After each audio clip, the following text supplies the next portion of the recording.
Get cool stuff for what you were going to do anyway. Drink beer. With Buy Beer, Get Gear from Labatt, you can just snap a photo of your receipt and upload it to the website to rack up points for exclusive merch. Get points for every purchase, whether you're grabbing a pint on draft, a case for a party, or a tall boy at the stadium. Any size, any product, anywhere you buy Labatt. Buy Beer, Get Gear. Sign up now at rewards.labattusa.com. Stand back for your own safety. Steve, what's up? Congrats on the win. Thanks, Steve. Where Paulie at? Here we go. I'm checking out. I will respond to you, but I'm done for the week. I'm done. Steve is my favorite part of the show. How's that? Yes. I like that. Thank you. Thank you for saying that. Check for sound. Pleasure to be on there talking with Paulie, man. He's a good dude. I'm an idiot. I'll just shut up and let you talk. I was trying to help. And shout out to Tupac. 3, 2, 1, and This is Orange Nation. Well, hello, Paulie and Steve. With Steve Infanti and Paulie Sibilia. Check it out. Good afternoon, everyone. Glad to have you with us. Alongside Paulie Sibilia, I'm Steve Infanti. We have made it to Thursday, which means it's Fran Brown Day. We're set to be joined by the head coach of the Orange here any minute as we start the show, and then the voice of the Orange, Matt Park, will join us at 1:30 as we continue to get you set for Syracuse, Georgia Tech. Big football game on tap this weekend. Big basketball game on tap. Doesn't count, of course, but we'll certainly delve into the SU men's basketball team. They've got their first exhibition out in Buffalo against the University of Buffalo Saturday night. Get to see the players we haven't seen yet, which is all but two. Basically. Exactly. I mean, it is. It's an introduction to this. It truly is a new look squad. JJ and Donnie back, of course. Everybody else is brand new between freshmen and transfers.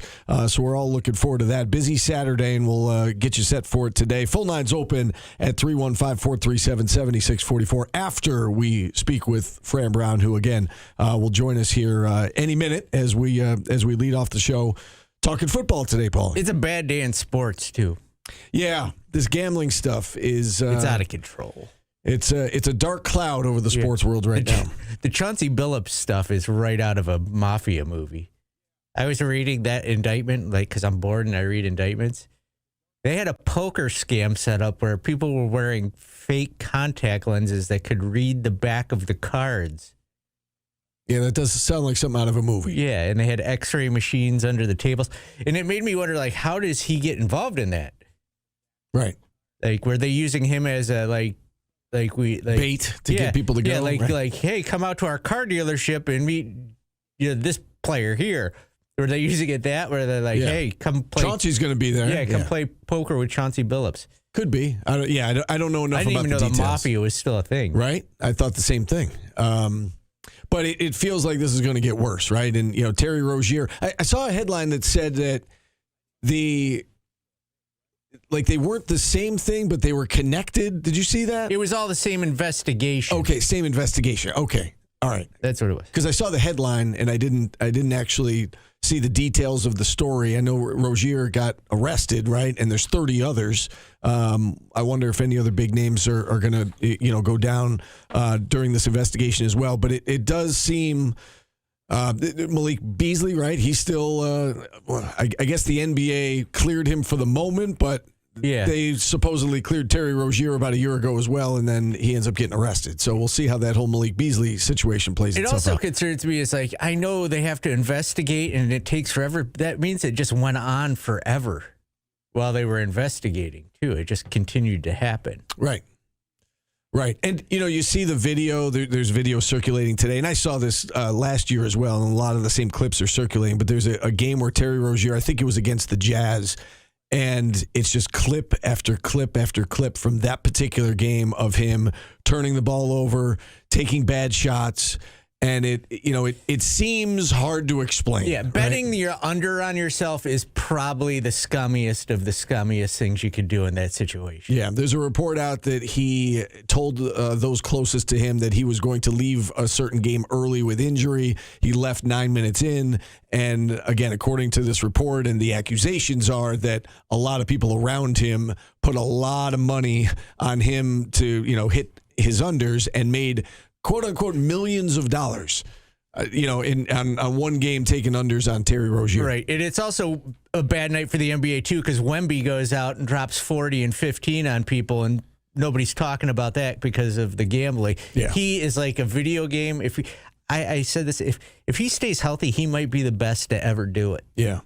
Yeah, and, we hear also that the college athletes are going to be allowed to bet on pro sports now moving forward. It's one of those things that you can't put the toothpaste back in the tube, as they say, and we got a lot of figuring out to do. That's a topic for another day, another time. We can certainly get back into that, but we do begin the show as we do on Thursdays with the head coach of the Orange, Fran Brown, joining us. Brought to you every week by Great Lakes Honda City. Coach, always a pleasure to chat with you. How you doing today?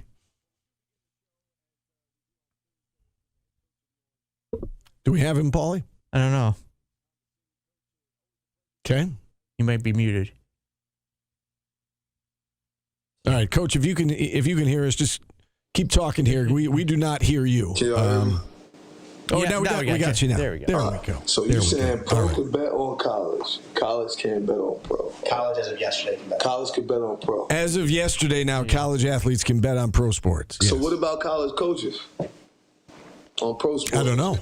Because all I want to do is take the Wemby bet. Whatever I can do is take that. That's what I want to do. Did you see that 40 points, 15 rebounds last night? Yeah, impressive. I ain't get to see it. I got too much other stuff, but I watched the highlights. I've been telling everybody in our building and everybody for the last year that this guy might end up being the best athlete to ever walk Earth. Right? Like, just all the stuff that he's done and playing the way he took. I watched the highlights, though, every time he played. He went through his legs, come back, that step back three. And, I just never seen nobody that big that could move like this and do those things. It's incredible. Yeah, he is unguardable. He really is. He is unguardable. Didn't matter who they had on him. He had an answer for, he's got size over certain guys. He could take him in the post. He could step out, shoot the three. There's no weakness to his game. It's remarkable. This guy is an avatar. Yeah, for sure. He's amazing. For sure. All right, Coach, let's talk some football. And, I guess first and foremost, how's the team doing, dealing with these losses? Obviously, the last three games haven't gone the way nobody wanted it to go this way. How is the team responding to that? How are you noticing them around the building and at practice? How are they doing? We're good when it comes to that because of the structure. Me being a head coach and the culture right now, the culture way is outweighing the fact that we did lose those games. The guys don't want to lose, but they understand and know that we got to work, right? We're our core values being dark, committed care and trust, and I'm always asking guys, and you got to look in the mirror about everything that happens, and that starts with myself, and us being able to do that, it helps, but just my energy alone at practice, my energy in the building every day, you're not going to come here or you won't be around and not work for it, right? We still get to be here. We get to do all these things. And it's important that we stay focused on that and understand that. We know where we are as a football team. We know who we are as a team. We know why everything happens. We're upfront with each other. There's no holding back and not wanting to make each other feel bad and things of that nature. So everything that happens and everything that goes on, we're addressing it with each other like men, because these guys are young men growing to become like men and running their own families and things of that nature. So we just got a lot of work to do, right? We're a young team right now with a young quarterback. And we got a long way to go, but we're excited about the challenge we got to play this weekend. Right? We get to go out and compete against a really good football team, and I think we got a pretty good plan put together to go out and be able to compete. All right, I want to preface this next question by saying I know that nobody wants to lose. Like, I know that is, nobody likes to lose, but do you think that this team can be better off for what you're going through now in the future when you get to the other side of it, whether it's this year, next year, whatever the case may be? You talk about young group and you talk about building, you talk about core values. The fact that you have to go through this right now, do you think that the team will be better for it in the long run? As long as we're mature enough to accept it. Because I could tell you all that, and that sounds right, and that's the best answer to say for the media and to be on television, and everyone says that, yeah, this is going to help us for later. But everyone has to accept that. Everyone has to understand and know their part in the loss. Everyone has to understand and accept and know that this loss could be making you a better person on the back end of it. Everyone has to work consistently. Everyone has to keep faith in each other and believe in each other. And when it's time to go out and play, when the ball falls in your court and it's your time to be that dominant football team, it's your time to do all those things the right way. As long as you put the work in for it, then it'll work itself out. So that's kind of a question that most of the time everybody's going to come on here and tell you, oh, yes, this is helping us. Wait till next year. We're so young. We're so this. No, we got to do it now. So I'm not giving them a chance to consistently wait till next year. But I do agree that as long as everyone accepts responsibility and we all work our butts off like there's no tomorrow, we work as if this Saturday is the only opportunity we have of playing, then you will see a better football team on the next stretch of this, right? I just talked to someone, I said, you're either in a test, you're coming out of a test, or you're about to go into one. And that's the rest of our lives, especially as men, especially as football players. Like, you'll always be going through some type of test in life, right? And on the other side, it's always greater unless you allow that test to defeat you. And we just got to stick together and work hard and just fight. Just keep fighting. Fight daily to be successful. But not just to be successful in football. We got to be successful in our off-the-field lives and things that aren't involved in football, because how you do anything is how you'll do everything. And it's a direct correlation of life and the game. One of the positives from the last 6 quarters, I would say, is the way that the defense has played. Really, since the second half of SMU on, the defense is. It seems like it's got a new identity. I know that's something you talked about right after the SMU game. Can you speak to what is working now these last 6 quarters on the defensive side of the football, and is that more of what you want to see, what we've seen the last 6 quarters? I think they just believe in each other more right now. There's a lot of trust. I mean, it's been a long time coming. Coach E's done a really good job of pushing the message, right? I think that I have my own identity of who I am as a man and what I want our football team to look like. And sometimes it takes a long time for things to get molded and work together in that favor. I think that myself and Coach E are completely on the same page, and his staff, and they understand and know how I want our defense to look, how I want it to play. Coach Nixon and the offensive staff understand and have that. And now the players are in position to make those plays. So once we get the offensive guys to be able to compete and make those plays the way they were making those plays last year, to go along with the defense being able to do that, you'll see a complete football team. And I think there's bits and pieces of where you could see it as a full team. I think just now, lately, you've seen it on the defensive side of the ball where they've been able to compete. And it doesn't matter the score, it doesn't matter who's out there. We got to go out here and compete. We got to compete our butts off and just do it one play at a time. Coach, you were able to get pressure on the quarterback in the Pitt game. Is that part of your plan, like with how you want the defense to look? And, is that doable again at that level that you did against Pittsburgh? I think anything that you put your mind and your heart to is doable. You just got to believe it. And you just got to work at it and keep pushing at it. And just fight. Just keep fighting through it, right? There's about 14 to 16 drives in the game, and we need to go out there and be able to win on most of those drives, right? We want to have the opponent being able to attempt field goals and not score touchdowns all the time. So the more you're able to do that, you give yourself a chance to win, and that gives our offense an opportunity of being able to get the ball back. With that being said about pressure on the quarterback, you're facing a pretty good one this week in Haynes King. How do you stop him? Is it a matter of just controlling him, or can you stop him? We just got to go out and compete as much as we possibly can compete. We're going to compete every play. I think he's a really good player. I think he gets better as the game goes on. And once they get to the end of the game, they're going to put the ball in his hands. Once they get into the fringe area, the ball goes into his hands. So we just got to play with good eyes and have a lot of fun. And we got to compete, right? We just got to be willing to compete all 4 quarters, because they're a team that wants to compete all 4 quarters. I know you've had to answer a lot of questions about your quarterback position of late. You look at the way Ricky Collins played against Pittsburgh. When he came back in after sitting out a couple of those series, he seemed to play better. What about that third and fourth quarter can you build from, Coach, going into this one? What did you like about what he did when he came back in and how he responded to sitting out a few series?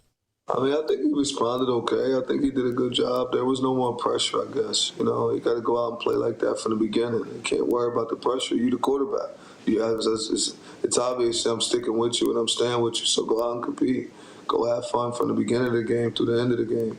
Stop waiting until later on in the game. Do that earlier for the football team. Because you have the ability to do that. If you do it in the third and fourth, you could do it in the first and second. So just go out and compete and have fun, and it all work itself out. One question that we get a lot, and I honestly don't know the answer, so I want to ask you in relation to like Luke Carney, and it doesn't even. This question isn't necessarily just about him, but about your younger guys in general. People keep asking us, does his red shirt play into this? You know, he's already appeared in 2 games. Does the red shirt play into how much he plays? So not just with Luke, but with just your younger guys in general. How do you walk that balance of, you know, getting a guy in the field, getting him an experience, but also protecting his red shirt? You know, whether or not he redshirts, is that coming from the kid? Is it coming from you? Is it a combination of you guys have a conversation about it? How does that work out? So I'm gonna give you a full every little detail of this, right?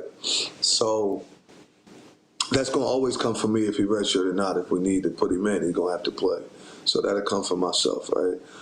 The second thing is, if Luke was ready to go in the game with the performance that Ricky has had already, then Luke would have been already in the game, right? There's other guys in the program that play quarterback that aren't ready either.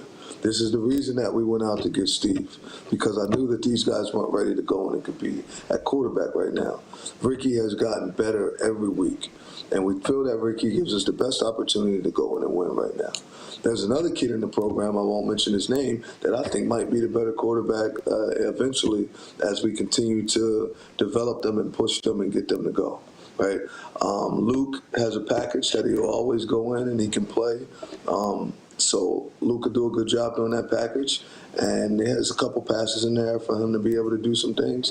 The other kid is going in. We got to get him to get ready so we can figure out when that time comes. But I'm hoping that Ricky continues to get better and better as he's been doing each week. If he can go in, like you said, and play the first and second quarter, like he played that third and fourth in the Pitt game, then we won't be talking about any other quarterbacks. This is simply relax, calm down, and go play football.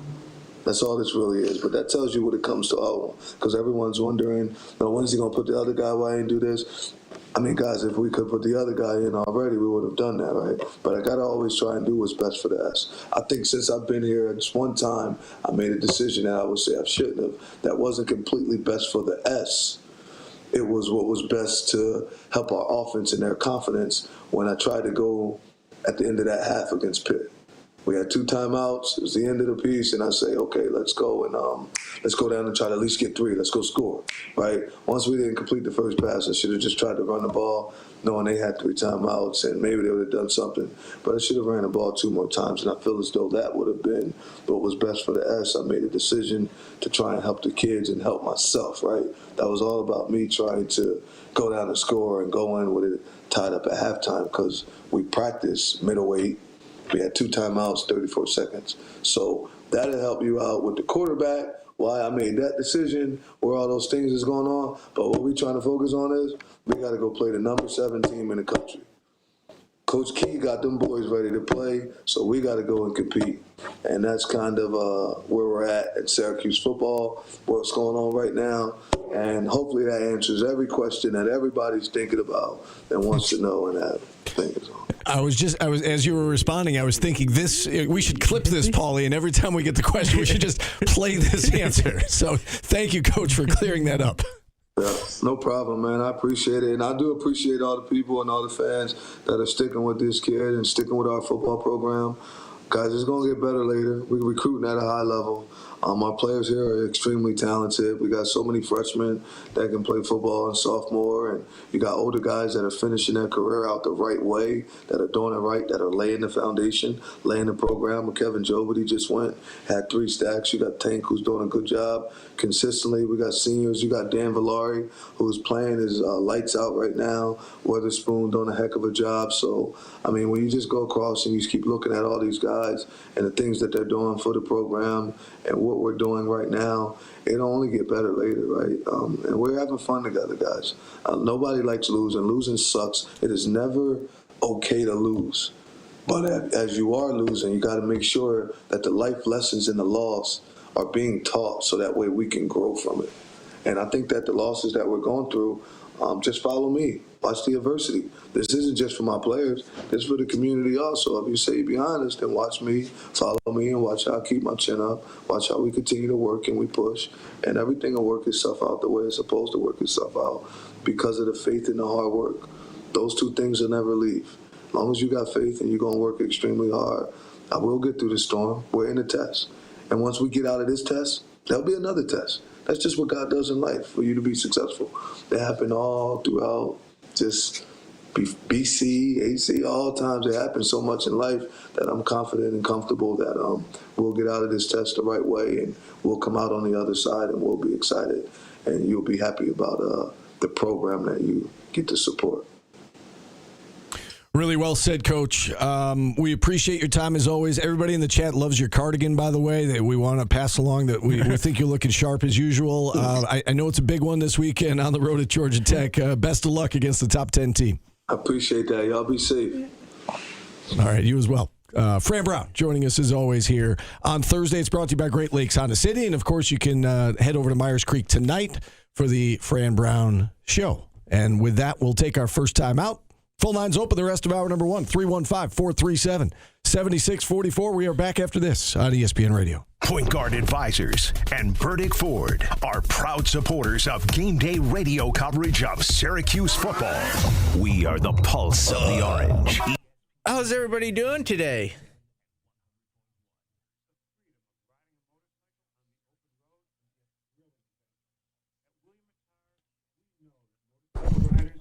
Good job, Steve.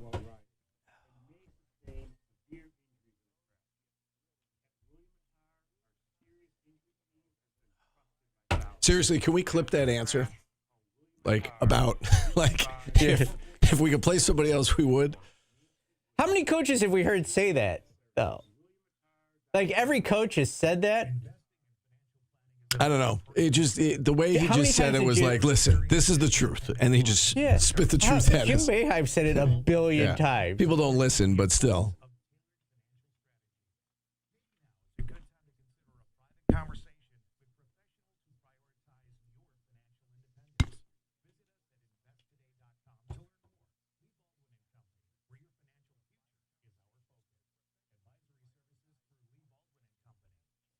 I don't know where people get the idea that just because the guy's there, he's got to be better. Like, he's got to be a better option. Like, no. The pollster is great.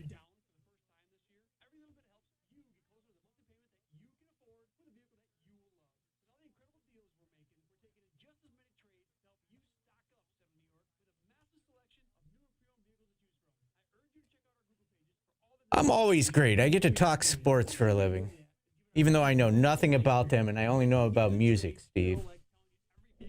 You know what? I get to talk sports and program music, so I am living my dream. I don't get sex, but you get a little bit of both on this show. Yeah. Music and sports.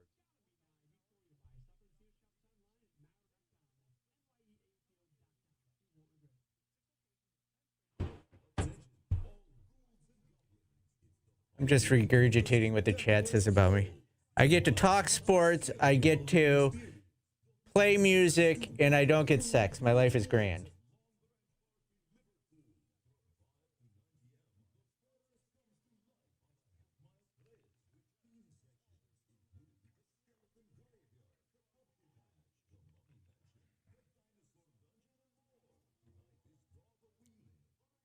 Oh, yeah, my apology tours.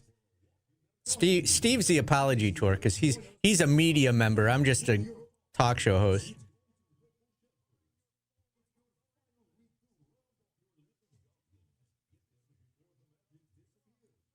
My music takes are fact. That's why sports talk show hosts are wrong all the time because we're guessing. I could say this song hit number 5. I can't say that Ricky Collins is going to go out and play better this week without having the risk of it being wrong. If you can't figure that out, then I can't help you.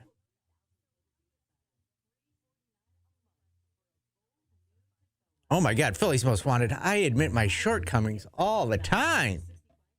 How many times do I say I'm an idiot and I get things wrong and I suck at my job and I can take a joke? You guys, I got started in this business being the butt of the jokes, and it's part of my life. I'm not fighting with anybody.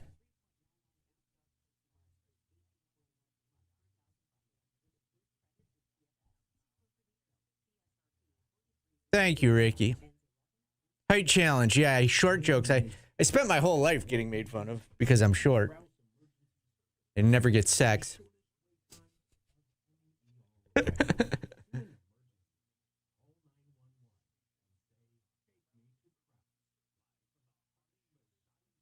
I'm not egging it. Like, I'm not getting on anybody. Just speaking the fact. Someone asked how I was doing. I'm 5'6".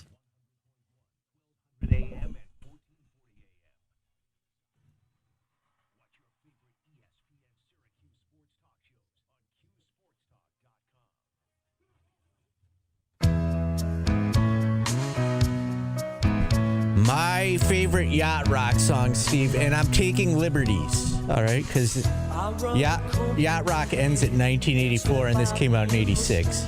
But this, to my ears, this is yacht rock. Okay. I didn't know that there was a definition, so I'm gonna take notes here. So it's like 84. Yeah, okay. I think it's like 72 to 84. 72 to 84. Okay. I don't know, because I've got homework this weekend. Eric Harmon make me lose control. Like if I owned a yacht, and I had a Speedo, I'd be wearing my Speedo and I would be listening to this. Let me get the call manager open so I can see who's on the phone here. But actually, any Eric Carmen song could probably be yacht rock. Yeah. Hungry Eyes. Let's go to Scooter. Scooter, what's up? Scooter owns a yacht, just like Steve. Owns a yacht or yacht rock? I probably got an yacht rock album somewhere. By the way, think about that. You have a listener that listens all the time. I think he's in the chat room. He's a member of the band called The Strangers, a rock band, and they're up for a movie part. So just want to say shout out, good luck to the band, but they play everywhere in Syracuse, so good luck. Paulie, you're talking about going back in time if you wanted to see the non-sterile Manley Fieldhouse.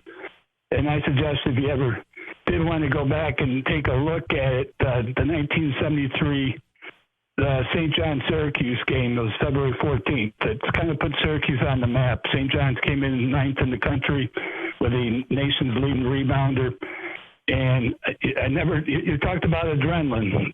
From a fan adrenaline, you had to be there at 4 o'clock for majority were general admissions, and you had a prelim game, the freshmen, so you had 6 hours of just going nuts and just couldn't believe the enthusiasm in that game. And Mark Waddick, the best athlete coming out of Bishop Ludden, went toe-to-toe with the nation's leading rebounder. I think he out-rebounded him that game at 6'2".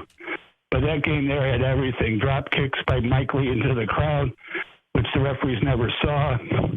And it was a great game. And it actually put Syracuse on the map. But that's the non-sterile Manley, the dirt floor in the raisin. So that game right there, if you're ever going to go back in time for Manley Fieldhouse, that's the game I would suggest to go look up. All right. I'll get my DeLorean all set to 88 miles an hour, and I'll head out there. It was great. It was the greatest game I ever been to. And like I said, you had to be there at 4 o'clock to get seats. And you were there until 10 o'clock at night. But the game coming up with Tech, like I said, I thought this was the pinnacle game when we were healthy. I still thought we could. I even said I thought we were going to be Clemson. This is the year we're going to beat them on the road, and we did. And I wasn't sure about SMU healthy, but this was the game I thought that was winnable on the road. That maybe it changed the outcome from a 6-6 season to a 7-5, maybe 8-4. And I don't, it's just too bad. We'll see if Collins is going to improve. But to me, this was the game I thought they could win. And once again, 12 noon game. I loved when you're a big underdog and you play 12 noon games, just get up and play. And you hope Tech's fans are, just like Clemson fans, a little bit lethargic, and the team, Georgia Tech's a little lethargic. And we'll see. But, Paulie, I feel bad for your animals. I thought the Pittsburgh game was the one to save your animals on the farm. So I feel bad for that. All right. Thank you, Scooter. As always, Scooter, we appreciate you checking in. I think going into the year, we looked at this as we knew the schedule was really tough. And I think we looked at it and said, all right, of the road games, which one is the most winnable? And, some of us said Tennessee. Some of us said Georgia Tech. Now, Georgia Tech is undefeated. They've been really good. I don't know that they're unbeatable. They've had some close calls. The Wake Forest game, they needed a failed 2-point conversion to win that one. They beat Clemson by a field goal. They beat Colorado by a touchdown. Even the Duke game, Duke outplayed them for a lot of that. And, Georgia Tech ended up getting the job done in the fourth quarter there. But they're good. I don't know that they're seventh in the country good. We'll find out. We'll see what it looks like come Saturday. But it also shows you can't, like we sit and it's a fool's errand, Steve, that you try and predict that the schedule is easy or hard. Yeah. Prior to this. Yeah. We have no idea. Well, we knew the schedule has been hard. Yes, it is, but it's not as hard as everybody thought it was going to be. SMU took losses early. Clemson's not as good. Georgia Tech's better than, Yeah. Notre Dame lost. It's not like it looked like you had every team was going to be in the top 10 when you played them. Yeah. And they're not. And this is only the second ranked opponent that they've played. Last year they had played more top 10 or top 25 opponents in this year, and last year's schedule was easier. Yeah. Right? That is interesting that this is just the second ranked opponent that they've played, the second opponent that was ranked when they played them, I guess we should say. Let's get one more phone call in this segment. Dom in North Carolina up next. Hey, Dominic, how are you? Hey, guys. Thanks for taking my call. I know it's not football, but there's a big single-game ticket scandal going on here with Chapel Hill games for basketball. They went on sale yesterday, and I was going to go by for the big Monday game down here with a friend of mine that I work with who's a Tar Heel fan. And he bought his first, and he texted me right away, and he said, go get these tickets. They're $10 each for the upper bowl. So I went on, and they were $49. And I'm like, what happened? And he sent me a picture of his receipt. He paid $10. I paid $49. And apparently he got an email. There was a mistake, a glitch in their computer program. Thousands of people, the first few thousands of people, not just the Syracuse game, but all the games, were getting charged $10 for any seat. And the Tar Heels are not honoring that price. They're forcing everybody to pay the ticket price. And it is a big thing down here right now because they're not honoring, I paid, and they're getting refunded the money if they don't pay more money for these tickets that they quote-unquote were supposed to. It's a big deal down here. I'm curious if any Syracuse fans who are going to travel down to the game it happened to. I didn't have to worry about it because I paid full price, but it's a big thing here. Yeah. So I don't think it's a scam. I think it's a mistake, and I think that's how you have to rectify it. Is you tell people give you your money back. Yeah. It's unfortunate. Go ahead, Don. Well, he said if I went to a store and something was mispriced, the store isn't going to make me pay the higher price if they made a mistake, if it was advertised as that price. And that's what a lot of people are saying. You advertise these tickets at $10, you should be honoring that. And they're just refusing to, which I think is funny, but because I really don't care about the Tar Heels.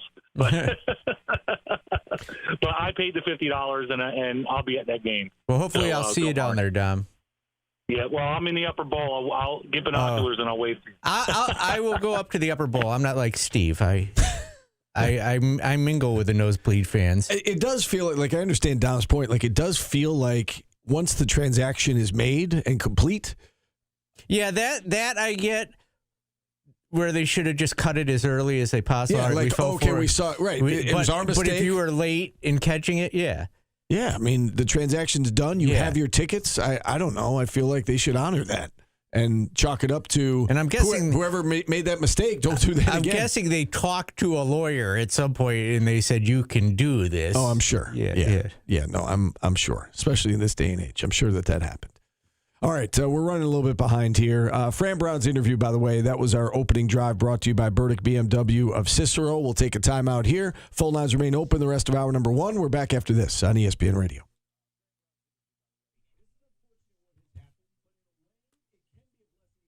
It's just like a bank mistake, though. Like, if the bank puts money in your account, you can't keep it. But that's not necessarily a transaction and walk away. That's an ongoing relationship you have. I don't know. It seems a little different to me.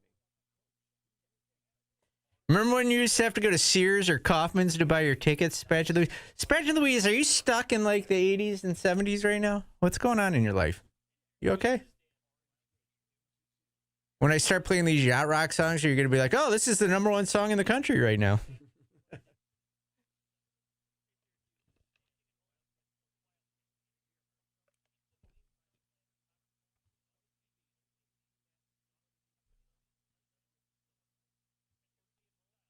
We're going to have to do a fast segment at some point. What are you worried about? Oh, my God. The 80s were my heyday. We don't have Matt until 1:30. We got time to get back on track. 90s were, that's why I said, at some point, Steve. Yeah, but why are you worried about it? We're not that. I mean, we've been way further behind than this. Oh, my God. Okay. Sorry I brought it up. I mean, I was just wondering why you called attention to it. That's all. Look at you, just so loose and we'll be fine. You're just a loosey-goosey today. Yeah, we'll be fine. Steve's just throwing it in the wind today. Loosey-goosey and Fonty today. Oh yeah, you're right. Now, if you had brought it up, it would have been fine. We'll be fine, Paulie.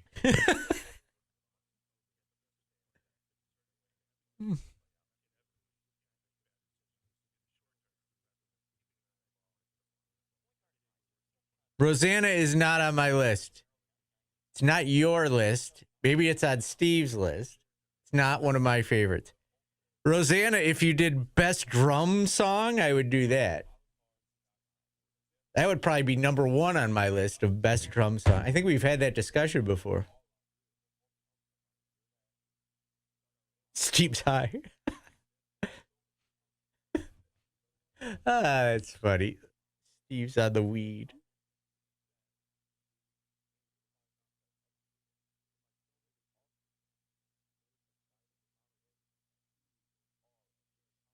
Boss Sandwich, you might be onto something.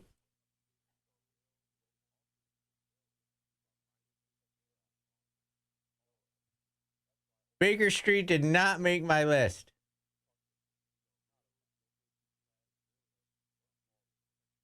Cult Alert RCW.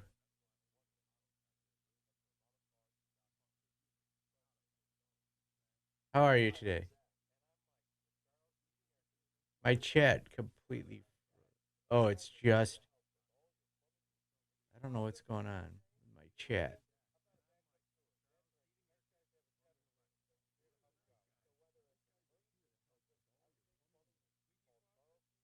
Anything Paul Davis also, but not on my list. Africa, not on my list. Paul Davis is not on your list? No. What? It's not one of my favorites. Oh, I feel lied to. I like the song, Steve, but just because you like it. Well, no, I thought it was like we bonded over the song. We do. Yeah. All right. It's a great song. It's just.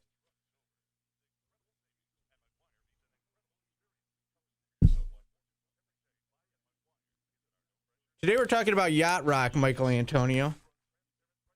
And Steve actually owns a yacht, so he's an expert.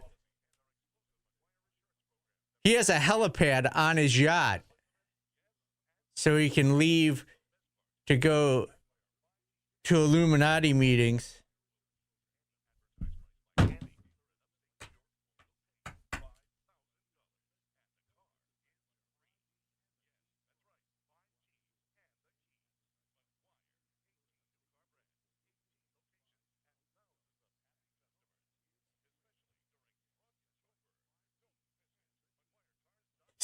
Steve is the walking personification of yacht rock. That is a good one.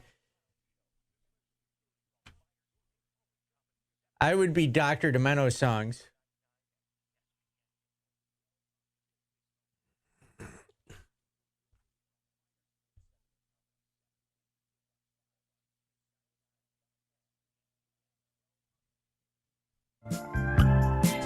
People were trying to guess what my favorite yacht rock songs were, Steve. This guy was guessed, but not this song. Jerry Rafferty, Right Down the Line, Steve. If I was on your yacht, because you were nice enough to invite me, I would say, Steve, can you play Jerry Rafferty for me? And you'd be like, sure, dude. Let me wait for Paul Davis to finish. These are all bangers. Yeah. Like, I'm not embarrassed to admit that I love all of these songs. Yeah, I like this song a lot, too. This is a great choice. Well done. I always do a great job, Steve. Thank you. Thank you for noticing. Right down the line. What do you want to talk about? Syracuse football, basketball, gambling? I mean, there is a lot on the table right now. There was this story yesterday that we did not get to. Yes, right, about the G League player, which I do find interesting.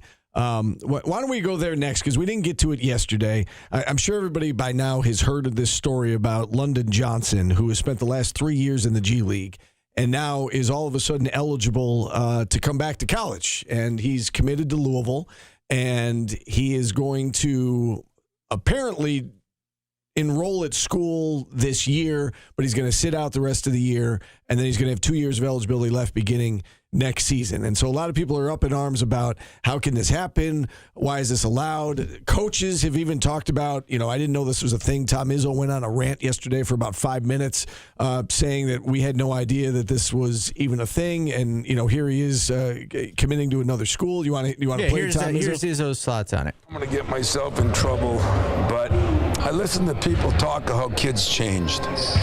Kids aren't the problem. We're the problem.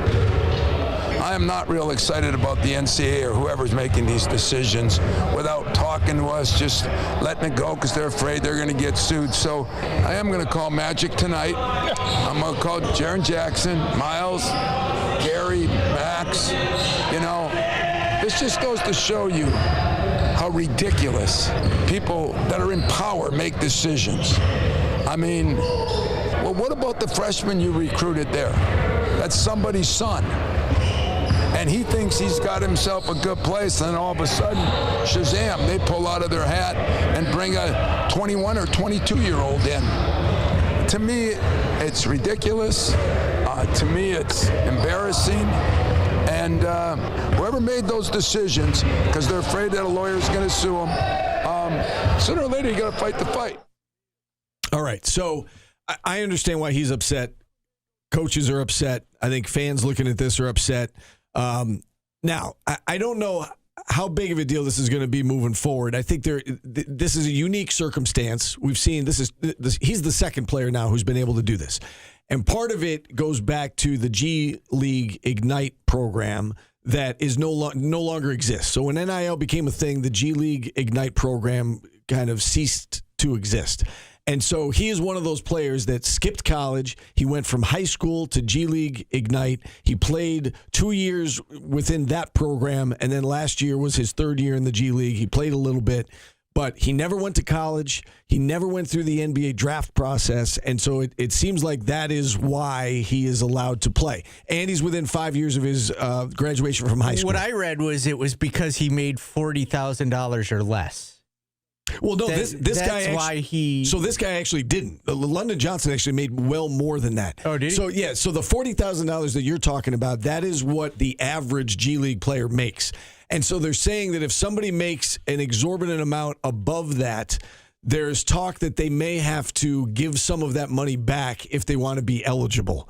So I think that part of the story, from my understanding, is still up in the air because he made about $1 million in G League money, which is a lot more than the average player makes. So I don't know if he is going to ultimately have to give some of the money back. That might be a lawsuit. I don't know. And, hopefully we can have Aaron Solomon on. I believe we have him on the show tomorrow. We can ask him these questions. But you have to be within 5 years of your high school graduation. So, the jokes about, somebody who graduated 10 years ago, it's never going to happen. But it is wild. It is wild. And it's a loophole in the system. And it seems like the NCAA is scared of more and more lawsuits. And they're saying, all right, we'll make an exception. All right, you didn't enter the draft. You never signed an NBA contract. You didn't go to college. Okay, we'll let you play. And they just keep making exception after exception after exception because they don't want these lawsuits. But, yeah, I mean, you're going to have a guy who's been playing pro basketball for the last 3 years, not in the NBA, in the G League, but it's still pro basketball. He's still getting paid. He's a grown man, and he's going to be able to come back and play in college next year. It is.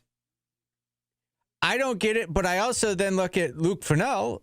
Right, exactly. Who played pro ball overseas, and he's allowed to come here, and nobody had an issue with that. Right. And the other thing is everybody's up in arms at this, and I'm reading the Louisville, local Louisville papers, and they're saying this guy's a backup point guard next year. Yeah, I mean, well, that shows you how good Louisville is right now and what they got going on. But, yeah, I mean, I think that's kind of beside the point. Whether or not he, how much he plays and how big of an impact that's beside the point. More so, it's the fact that he's eligible and that this is a thing is what everybody's up in arms over. And I get it. I get it. He made the decision to skip college, and now 3 years later, he's saying like, oh, they're making a lot of money there. I'm not good enough to go to the NBA. I'm going to be a G League player the rest of my life. I want to go back to college. I want to experience that. I want to make some money. And they're saying, okay, you made this decision 3 years ago, but we'll reverse it and you can go to college. I don't like it. I might be old, but I don't like it. Yeah.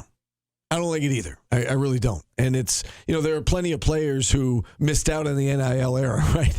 We're not letting them 7 years removed go back and, I don't know. It's a lot to kind of digest, but I don't like it either, Paulie. Darius Baisley want to come back? Yeah, right. I think he played in the NBA. Yeah, he did. But why not push it? Push it to the limit. I mean, I look at a guy like Tyus Battle that, he played in college, obviously, but, if NIL were a thing, he would have stayed his last year. He probably would be the all-time leading scorer in SU history. And he left because he felt like he had to leave because he had to go, get that clock started, try to get to that NBA contract or get to his second pro contract and, or start making money, and playing overseas or wherever. But he was a guy he was a great college player that if NIL were a thing, he would have stayed and he would have made a lot of money. Joe Girard got any eligibility? Yeah. Would you bring him back for a year? See, that's it though. He's more than 5 years removed from high school, would so he would not. Would you bring him back if you could? 1 year. I mean, you know how I feel about Jardine, Joe. Would you bring him back? You know how I feel about Joe. Scoop. Senior Scoop. I'm not even sure Scoop plays anymore. Does he? Senior Scoop or freshman Scoop? You would definitely go with Trevor Cooney, an older Scoop. I'm bringing back the most controversial players in Syracuse. Those are the three. Those are the three in the last 25 years. You bring them up, they're definitely polarizing. But go ahead. Let's get on time, Steve. Okay, we'll discuss this in more with the smarter people tomorrow. Yes, smarter person. All right, we'll hit a timeout. We'll also talk the gambling tomorrow too. This is going to bring me to question. And it might be a good 45 thing. I'll ask you when we get back. Okay. We'll take a quick break here. We'll check in on the market. Paulie's going to ask me a question, and then we'll get you to hour number 2. Back after this on ESPN Radio.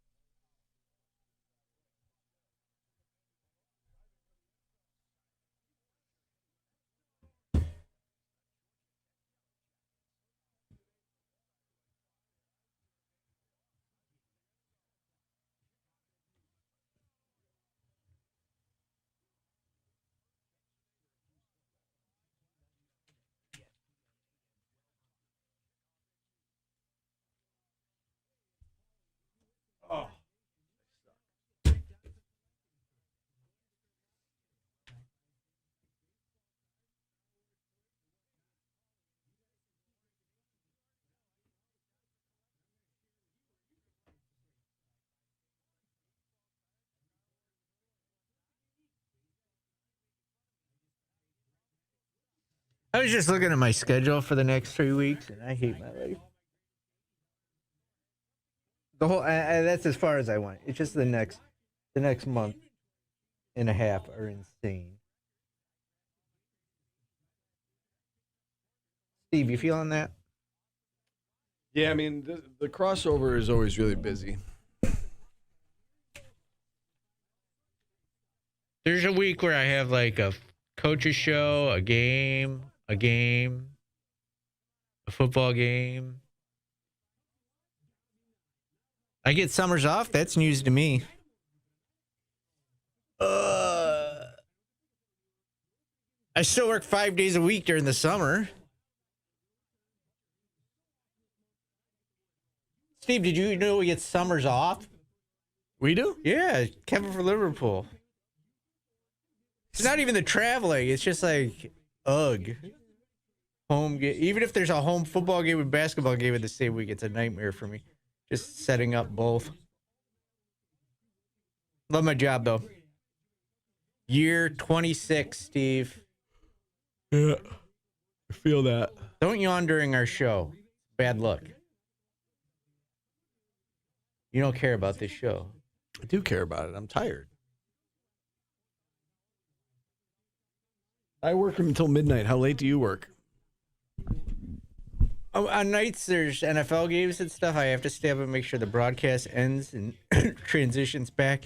But last night, there was no sports that I had on the air, so I was good.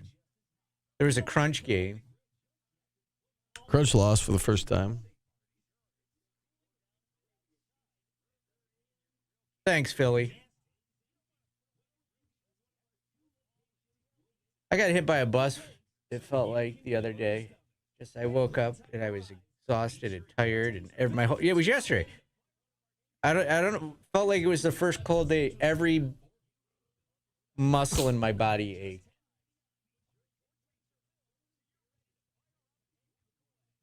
If you work till midnight, your job stinks, Steve. Gavendo got hit by an ambulance. Too bad they didn't finish the job. I'm sorry, that was a joke. That was not funny.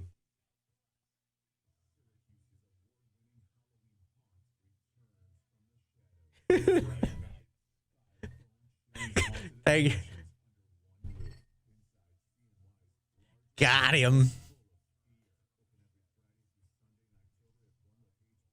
What if they called an ambulance from the ambulance because that ambulance couldn't help you? Is that what happened, or did they throw you in the ambulance? Did they throw you in the same ambulance? Was it hard enough that you needed an ambulance?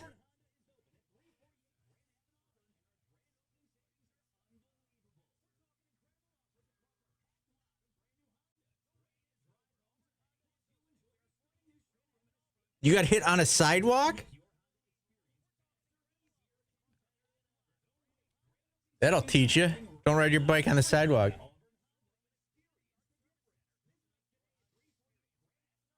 You shouldn't be riding your bike on the sidewalk. It's a good life lesson. Hurt by an ambulance? Call an ambulance.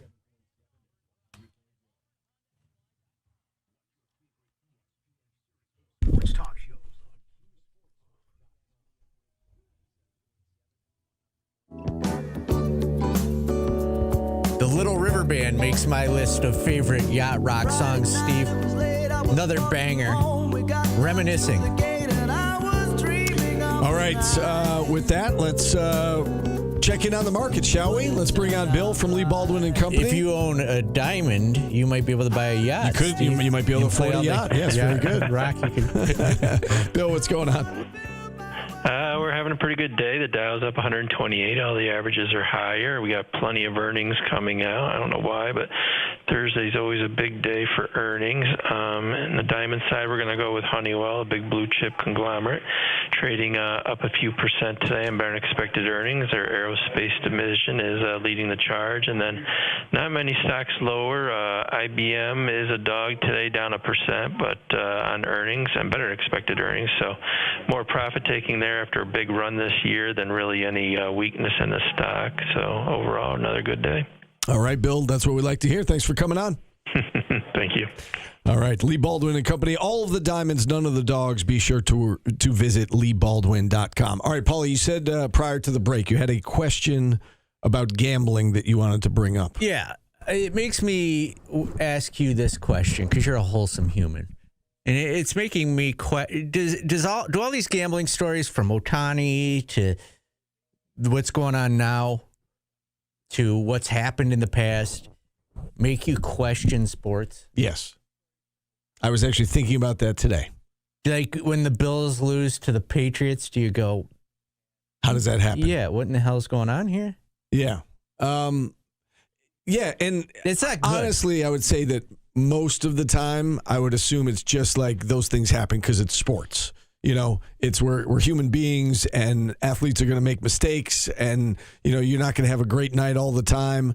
But it puts that little inkling in your head of, did this really happen? Or, you know, is there another reason why this happened, or this team lost, or this player played so poorly, or, you know, there's just nights when, you know, somebody comes out and just has an awful game and you're like, man, if they just played like average, like if they played their C game, that, you know, this team wins, but they just laid an egg. Why does that happen? Well, some of it happens because it's, you know, it's sports. Some of it happens because we're human beings, but you wonder how much of this is, you know, like the video circulating of Terry Rozier against Utah in that game, like it wasn't just like one or two bad plays. It was like 10 atrocious either shots, turnovers, you know, whatever the case may be. And it's like, you know, anybody watching that game would have been like, man, he played awful. But as it stands, most likely, again, the accusations are that he cheated. The other thing it makes me think is, and this is a terrible thing to think, is the Ohtani thing makes me think that they somehow got his interpreter to take the fall. I don't know how, but I don't know. It makes me doubt that too, because like, why? There's a problem. Yeah. And I don't know if you can fix it. Like, you just say, hey, we got to stop this altogether. It can't be an app anymore. I don't know how you would do that, though. I really just don't. get rid of the apps. But who's making that call? It's the lawmakers. Don't you think the lawmakers like it, though? Because the state's getting some, you know, the state's approving, then the states are getting some money from it, a lot of money from it. I don't know. I don't know that we're going to go back in the other direction. Get to a point where, like you're saying, like you can only go to Atlantic City and Vegas to. It's so accessible now that I feel like there's no going back. It's not even that. Like there's sports books in Central New York, right? You can go to. No, I know. Like that, those are fine. So you're saying you can, but how does that solve the problem? It makes it less accessible. I don't know about that. I mean, yes, like you have to drive 45 minutes from here to do it still. In either direction. It takes it off an app. It's just too easy. Right, but the people who are like somebody who's going to bet $10 on their phone, that's not the person that they need to worry about. It's the person who's betting, you know, like in the Terry Rozier case, his family and friends, his inner circle made millions of dollars. Yeah, but I think it's easier to flag also if you're doing it this way, where those people are going to the casinos to make. Maybe. I don't know. I still think you're going to have those problems will still exist, in my opinion, if you still allow it, you know, in your state, but just not on your phone. I think those problems will still exist. You're still going to have point shaving and, you know, guys saying that they're hurt and leaving early, and you know, it's still going to happen, I think. I mean, you look at the guy who got caught. Wasn't there that college baseball scandal? The guy who got caught was actually making bets in person. He wasn't even doing it on his phone. Yeah, and they saw him. I don't know. I don't know what you can do. I don't know what you can do. And I sometimes think of in like my past, I could have made a lot of money. Yeah. Just being on the road with the teams. Yeah, right. The one that really sticks out to me is, like, I knew the night before because he wasn't on the team bus when they got to the hotel, was the Fab Melo game. Right. Yeah. At Notre Dame. Like, if I had, like, an app at that time, who knows? Like, yeah, sure. Man, I'd be rich. I wouldn't have to do this show now. All right. But I also never would do that. Like, I come across as a shady, scummy human being sometimes. Like, I would never do that. Right. That wouldn't even, it wouldn't even cross my mind. Right. Agreed. Like, I don't even have betting apps on my phone. Right. I was telling you before the show, like, back in my college days, playing at Ithaca, first week of practice, like it wasn't unique to Ithaca. It was everywhere. They sit down with you. There's like a video you got to watch. There's a paper you got to sign that you're not going to gamble on anything. And, and that was almost 30 years ago. And when I did do it, when I had the app on my phone, I would do the most outrageous things.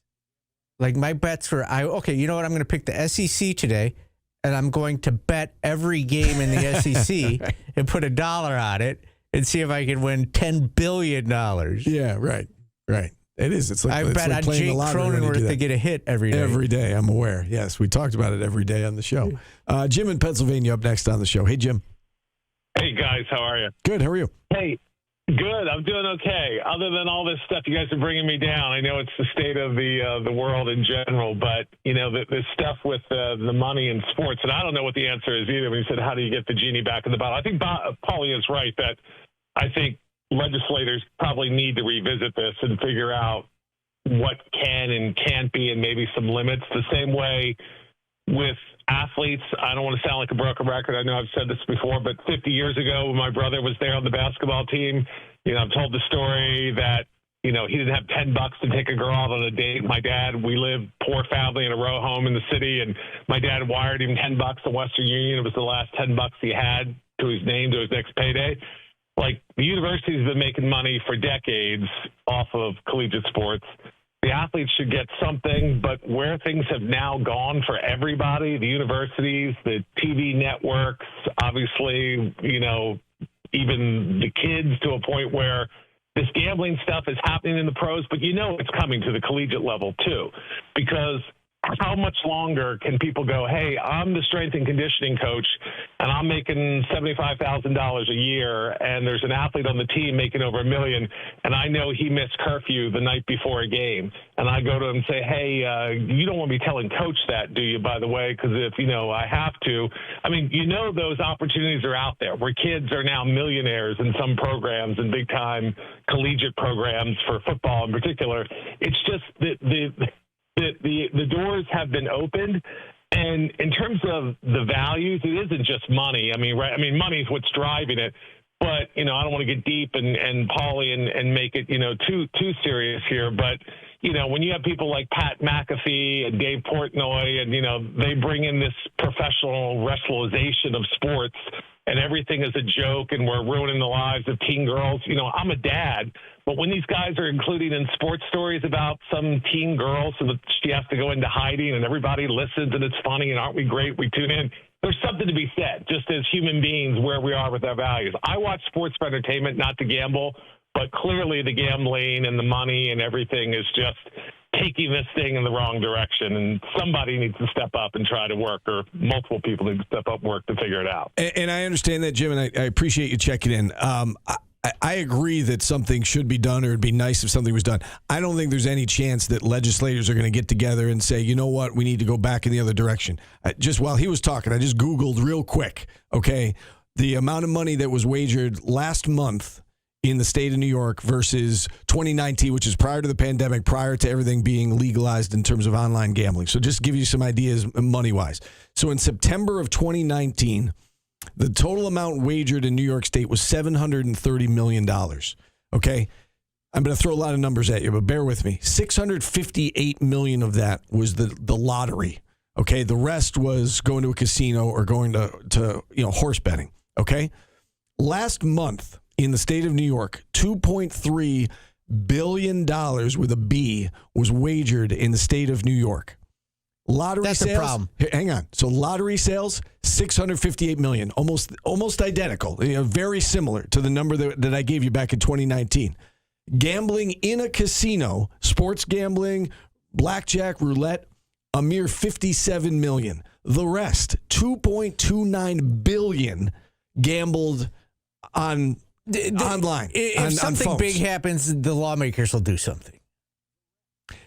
They get a percentage of that, though, and of the percentage of that enormous figure. They don't get a percentage. The state gets it. Yes, if they're that's what I'm getting saying. it, it's a bigger problem. But that's what I'm saying. No, I'm not saying the lawmakers are pocketing it themselves. I'm saying, yes, the state gets it. And then you were able to do a lot of other things with that money. It happens all the time. Like, yes, I get that. It happens all the time. They make a law, they change a law, they go back on it.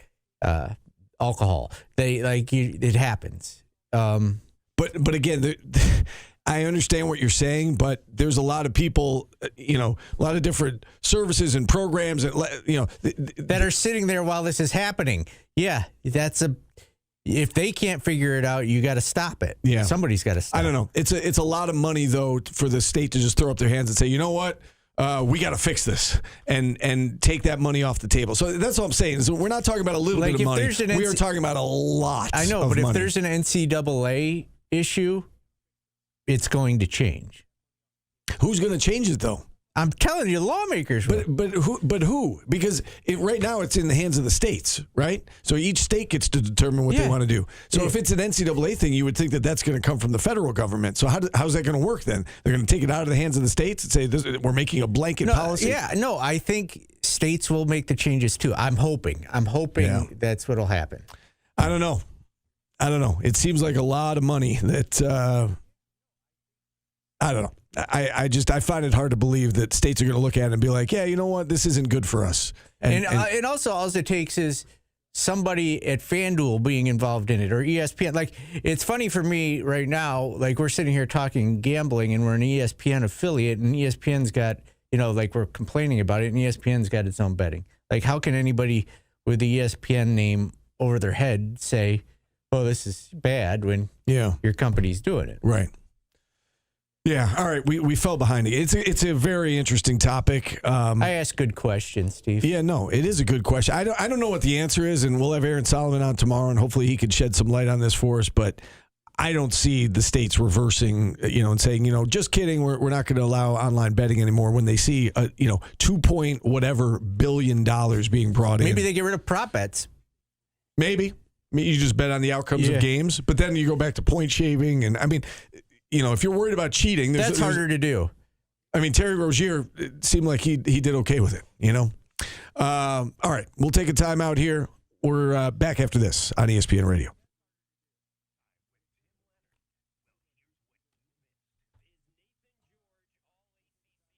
ESPN doesn't pay me.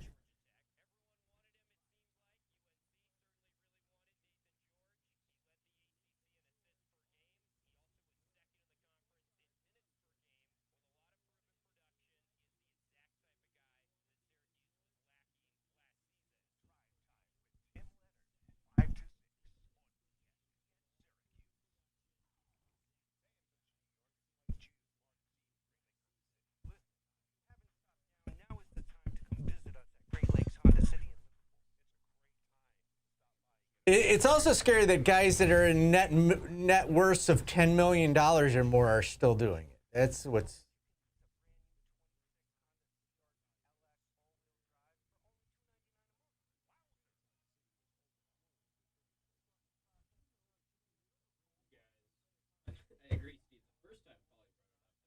Yeah, now we're in trouble. Yeah, now we're in trouble. Yeah.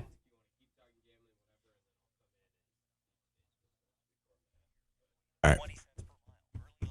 I'll do it right here. We'll make the 110 our 45. Is gambling a sin?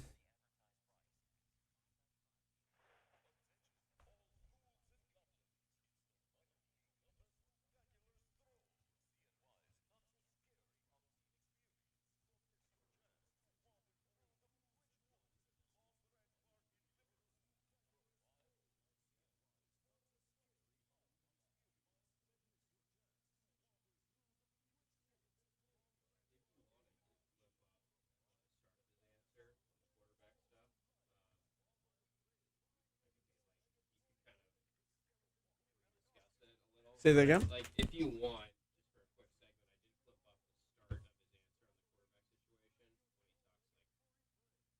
on the quarterback situation. Oh, Fran? Okay. Yeah, that's good. Kind of reset and just say in case you missed it. Because obviously, it's in You want to do that, Paulie? Where is it? Jordan's folder. What the hell does he still have a folder? Yeah. Twitch clips. Bottom. Then do Fran tells all. You might want to just make sure the start and the end. This says, in the Catholic religion, gambling is not considered a sin in and of itself, but it can become a sin depending on a person's motives or actions. When it crosses the line would be if you're neglecting your financial obligations, if it becomes addiction, if there's fraud or cheating involved, or if you're setting a bad example.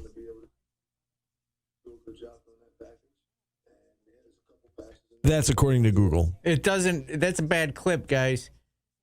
It just cuts off.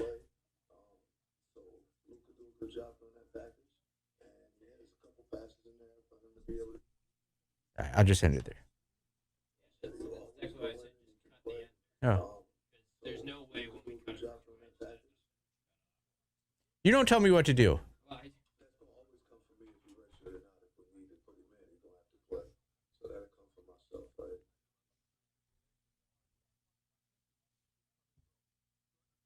Oh, I wish I could redshirt my whole life. Is there a year of your life you wish you could redshirt? Yes. I think we all have that, right? Like you're saying, get the year back? Yeah. Yes.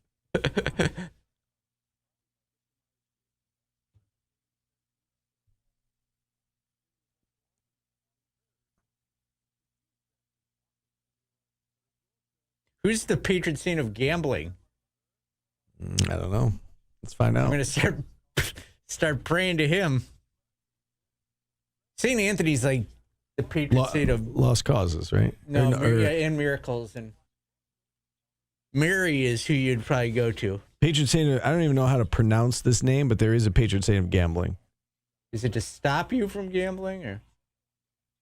He is invoked for good fortune, particularly those struggling with gambling problems or unemployment. Okay.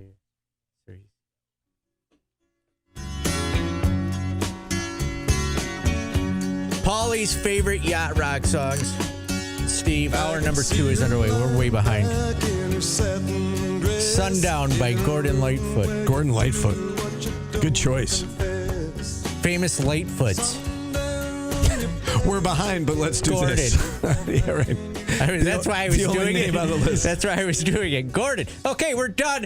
Don't forget Spooktacular Stroll. SpooktacularStroll.com. Today, they're back. It's the last 4 days. So get out there. Bring your dog tonight. Steve, are you going? Yes, I have not gone yet, but I You're promise. down to 4 days. I know. We will go. We will go. JP's excited for it. Do we have the comment from let's Fran get to it next. You want to wait and do it during today's business? We'll talk more about it at some point. Okay. We'll take a time out then. We'll get to today's business. We got Matt Park coming up at 1:30. We're going to get back on time here. Back after this on ESPN Radio. If you would shut up once in a while, we could get to these things.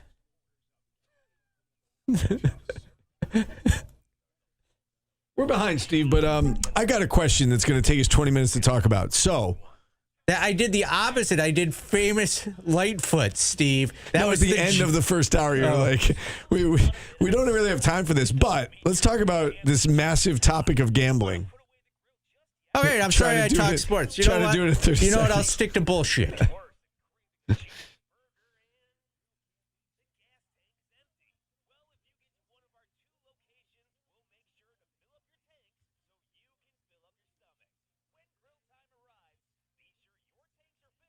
Please block Spaging Louise for his Spooktacular Stroll take.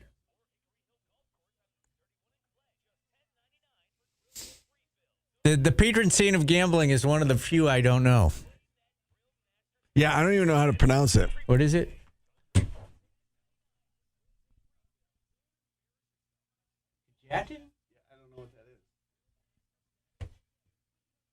Would I let Steve take Indy? Yeah, I would trust Steve with my dog. Listen, if he trusted frickin' Paul with Indy, I would think that you would trust I could see Steve patting it on its head like this. Good dog. Will you stop? I had dogs all growing up. Good dog. Robot Pat.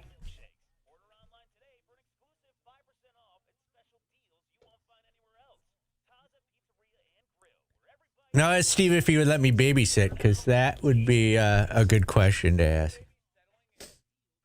Steve? Yes. At this stage, yes. You can't mess him. He does everything himself now. Like he's like even like getting ready for bed or something, he takes care of all that himself. Good dog. Good, good, good.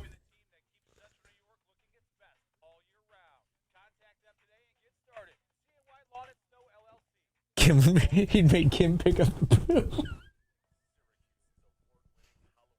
She just power washing down the road. Are you a poop leaver, Steve? No, I'm not. That's worse than making your wife pick it up. If you just leave it. No, I would not. Yeah, that's 2 friggins in a week.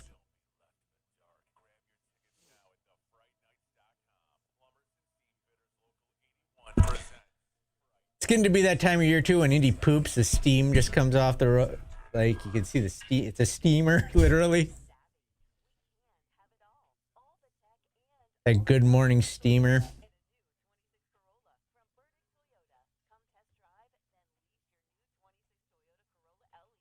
No, Indy, if I put her in, like, a sweater or something, she won't move.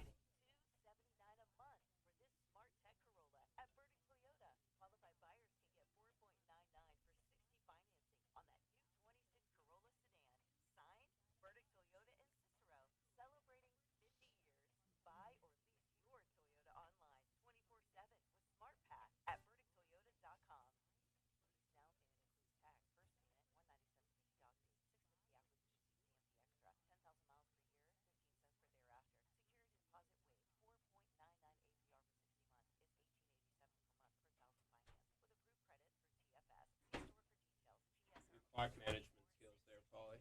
Thank you. I ran the 2-minute drill. Yeah. Made me look better than usual, like it does for quarterbacks. Hurry up offense? Yeah. Because the other team's playing weak defense. Indy does not have booties. She's a tough dog. She can also walk 5 miles. Without High getting tired. energy. Yeah, no problem at all. I am going to Buffalo with Tim. I'm trying to convince Tim we should leave early so we can go up and get some beef on whack and some beef on whack. That's a buffalo food and some it's good. It's just basically a roast beef sandwich with au jus, some wings.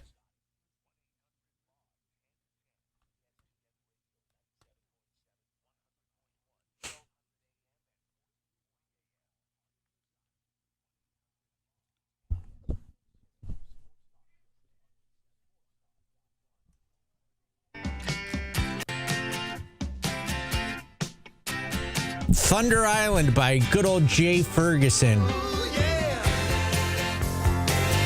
Let him cook, Steve. This is my favorite song that repeats doo-doo-doo-doo-doo as much as possible. Just like Who Can It Be Now is my favorite song that repeats Who Can It Be Now over and over. These are bangers, man. I might be old, but Jay Ferguson, that just ended abruptly. Thunder Island, Jay Ferguson. All right, Tim is here with today's business. We got Matt Park coming up next here in about 10 minutes. Tim needs his microphone on. There we go. Boo. Brought to you by Superior Plus Propane. Time for today's business. Let's just jump into anyone that missed the Fran Brown interview at the start of the show. He told all on the quarterback situation and had some interesting stuff to say. That's going to always come from me if he redshirted or not. If we need to put him in, he's going to have to play. So that'll come from myself, right? The second thing is, if Luke was ready to go in the game with the performance that Ricky has had already, then Luke would have been already in the game. right? There's other guys in the program that play quarterback that aren't ready either. This is the reason that we went out to get Steve, because I knew that these guys weren't ready to go in and compete at quarterback right now. Ricky has gotten better every week, and we feel that Ricky gives us the best opportunity to go in and win right now.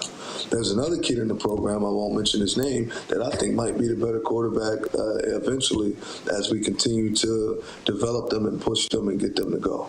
Right, Luke has a package that he'll always go in and he can play. So Luke could do a good job doing that package. So there you go. And he went on from there, but that gave us all a little bit of clarity about this situation. It's actually sad that we have to replay that, and it had to be explained. I know. And we've been saying it all along, but we've been getting a lot of pushback, and everybody's yelling and screaming Luke Carney should play more. And no coach is going to play a player that he doesn't think is their best opportunity to win. Yeah. Ever. Unless you mix in the other stories happening today, you know? But no, they're going to play the best players if they want to win. Yeah.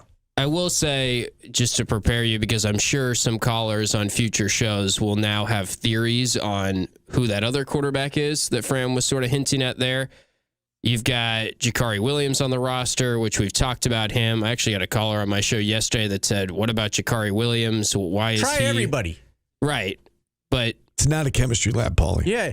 It's basically, coaching isn't just throwing poop at the wall and seeing what sticks. Thank you. You could quote me on that. Cut that, please. Talk about a promo. Yeah. We've also got Rich Beelan. I'm just going to move on. And Joe Filardi is also a quarterback on the Syracuse roster. Play them all at the same time. Joe Filardi also on the lacrosse team. Top 100 recruit as a defender. Two-sport star. Here's what you do. You just put every quarterback in the backfield. Snap it to one of three of them. Yeah, right. Yeah, one of them's got to be good, right? Yeah. So, I mean, Fran clearly... I saw a couple of people say, well, why didn't you guys ask who the court... Like, he clearly wasn't going to tell us. I think he was very open even already with how he answered that. Yeah, because if he says that... He said, I'm not going to say who it is. Yes, so if we said, so tell us who it is. I just said, I'm not going to say who it is. Because if he said that, you then lose everybody else in the quarterback room next year. And you also get the calls of, why aren't you playing that guy now then? Yeah. Right. Yeah. No, he handled that very well, and he's handled pretty much every interview very well. So just wanted to bring that up again for anyone that missed it. He also, at the start of his interview, talked about Victor Wembanyama and how Wemby might end up being, I believe Fran's quote was, the greatest athlete to ever touch Earth at some point when it's all said and done, which sounds ridiculous, but after watching last night, it's kind of... easy to see why he thinks that. I think he might be, I don't know about the greatest athlete on earth, but if he is capable of doing that night in and night out, he might be the best to ever play in the NBA. Yeah. Stay healthy. He's very impressive. He's very impressive. 40 points last night. Cooper Flagg was on the other side. He had 10 points, 10 rebounds in his debut. But it's just the way he moves that doesn't add up in your head. He's just crossing people over. It's nuts. It feels like you're watching an AI clip or something. Yeah, he's silky smooth and he doesn't appear to have a weakness. And if there's one weakness, it might be whether or not he stays healthy, right? It's hard to do when you're that size. You and I were talking about that. Yeah. If he can stay healthy, he's got a chance to be, generational. Yeah. Final today's business topic before we get to Paulie's hyped up kicker. Uh-oh. Oh, no. Paulie doesn't have a kicker ready. Speak slowly. I'll go slow with Steve. You don't even have to chime in on this because it's golf, so this will be more me and Steve talking about this. You say I'm not as bougie as you guys. I see what's happening here. Well, that was just my guess. Anyway, there was a Division III golfer who plays for Sewanee, Neil Phillips. I don't know if you saw this story, Steve. No, I didn't. He played in a college tournament yesterday, 36-hole tournament. You play in the morning, you play in the afternoon, same course. He gets to the 8th hole in the morning. It's like 40 degrees. He pulls out a 6-iron on the 8th hole, makes a hole-in-one. He didn't know until he got up there that he made a hole-in-one. Then they play the afternoon round where it was warmer. He gets to the 8th hole in the afternoon. He says, I hit 6-iron when it was 40 degrees. It's warmer. I'm going to try 7-iron. He makes a hole-in-one on the same hole, same day, same tournament. Wow. Yeah. That's amazing. Pretty wild. So shout out to Neil Phillips, the Sewanee Division III golfer, 19 years old. Man, that's great. I wonder what the chances of that happening are. It's gotta be a trillion. Yeah. It's got to be astronomical. Dateline Baltimore. Jim Harbaugh has gone mom and dad on his team. Have you guys seen this story? He has taken all video games, cornhole, laptops, everything out of their practice facilities. There's no more video games, anything, because they're 1-5. He's gone mom and dad. No games. You have to just concentrate on football. So that pregame cornhole tournament, no more, Steve. How do you feel about NFL players being punished like 4-year-olds? Well, I guess we'll see how they respond to it. I don't know if that's the best he took tactic. my video games away. I don't know if that's the best tactic. I feel like that's a very old school coach approach to do something like that, and that doesn't work for everybody. It doesn't work for every team, especially this day and age. So I don't know. We'll see how the team responds to that, but to me, that sounds very like high school or college. Yeah, I don't know that you want to try to do that with grown men in the NFL. Like that seems a little like belittling. Video game consoles, ping pong tables, cornhole boards. So, like, I can't imagine they're like, they're supposed to be in a meeting. They're like, "Oh, coach, hang on, we got to finish up this cornhole game." Like that's not happening. Like everybody needs to blow off some steam. I don't love that. I don't know. I feel like that is treating them like children when they are grown men putting their bodies on the line every single week. I know they're handsomely paid. If they go to 1-6, spankings are in the work.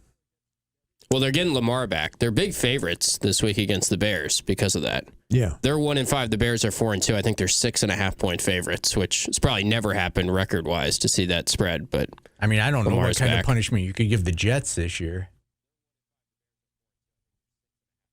Yeah. They haven't won a game. Take everything away from them. I don't know. Allowance. Don't pay them. What do you think, Tim? I think usually the right approach is do the same thing every week, and that's what good coaches say. Like, no matter if we're winning or losing, we prepare the same. We treat every game the same. That feels like you're reaching, kind of, if you're going to that tactic. There have been players that got put on the IL, though, for playing video games too much. So I wouldn't be surprised. Like in baseball, you're saying? Baseball. Carpal tunnel. Yeah. I mean, I know, but again, guys are going to play video games away from the facility or whatever. I don't know. I feel like it's treating them like children, and I don't know that that's going to play well inside the locker room. But we'll see. All right, let's hit a timeout. Voice of the Orange, Matt Park, joins us next on ESPN Radio. This might be the first time we've ever gotten to Matt Park exactly on time. Even as far behind as we were. This is still a couple minutes behind, right? 1 minute. 1 minute. That's on time for you guys, though. Hey, you don't question my time. I'll take. No, you had good clock management today. I'll take your video games away.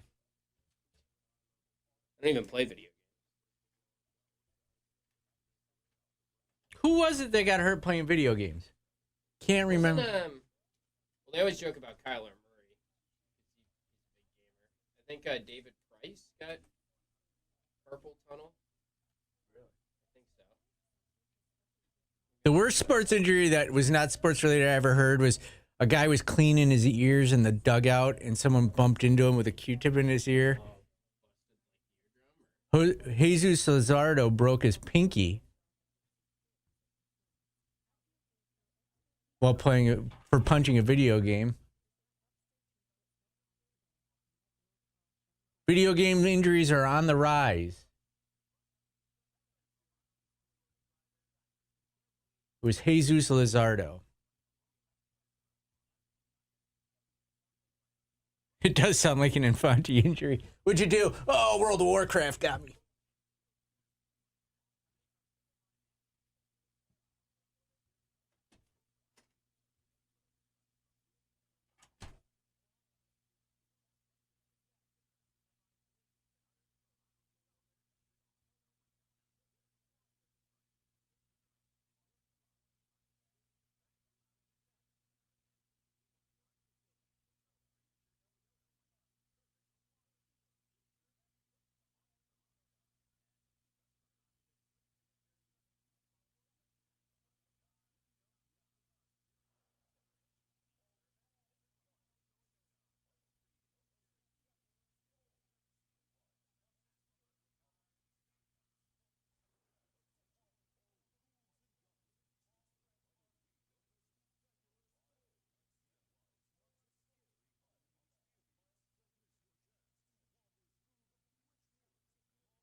By the way, you getting absolutely curb stomped by Andrea Adelson yesterday was one of my favorite moments. Jodeci? Yeah. Just your worry about the music bumps and her just being like, dude, yeah, I like Jodeci. I don't get what your problem. Stop being uptight. And you were so nervous, too, because Jodeci started with a, can you feel it, baby? I did. I was like, oh, Paulie. And she would have talked the whole 15 minutes about it. Well, I felt better after I saw how old she was and that she was basically our age. I was like, okay, it doesn't matter about the music. Right. Nobody is going to be concerned about it. Yeah, except for the fact that our guest before that called it out and said something. But he was joking, Steve. I'm just saying. He said... You said nobody's going to say anything, but literally the guy before her did say something. He joked that, wow, that was interesting. Yeah. Because we have fun. Music is a unifying force in the world. Yes.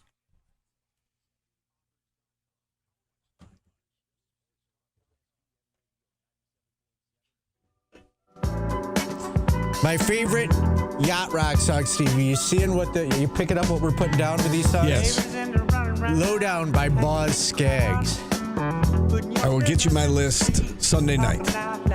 I think Matt Park during the game on Saturday kind of admitted he's a yacht rock guy. Really? Yeah, he was breaking down Steely Dan songs because he wasn't into Drowning Pool. Matt, what's going on? Hey, guys. I didn't say I wasn't in it. I wasn't going to sing it or whatever Adam was asking for at the time. That's a great trivia question, though. I think we might have even done it on the show. What famous actor was in sort of a way a founding member of Steely Dan? Oh, yeah. I know the answer to this. Do you know this? No clue. Dan Aykroyd. No. Is that right? Yeah. Close, same genre, but that's not correct. Oh. Who was it? So who was it, Matt? Chevy Chase. Oh. Wrong SNL guy.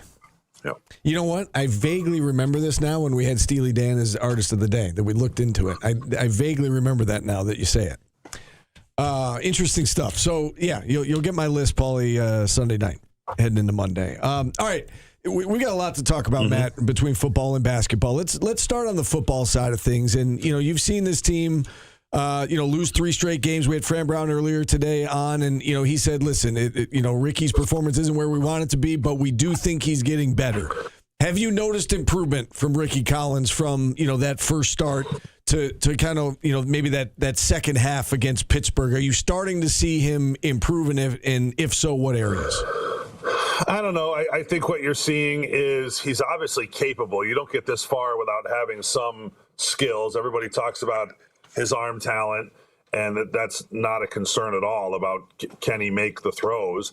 He just right now has not been a especially accurate passer and questionable decision making, but he does flash. You see athleticism and that, and so maybe is it becoming a little more frequent? Yes, but I did not walk away from the Pitt game the other day feeling super about the quarterback position. Yeah.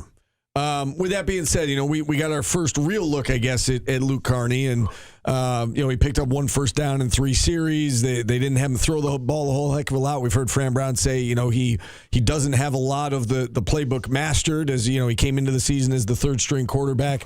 So it was a small sample size, but it's the most we've seen him in. What did you make of what you saw out of Luke Carney? Not enough to see. I mean, I just not much there. The fact that they had to put Ricky back in for 3rd and 9 was not exactly a vote of confidence right in Carney's station right now.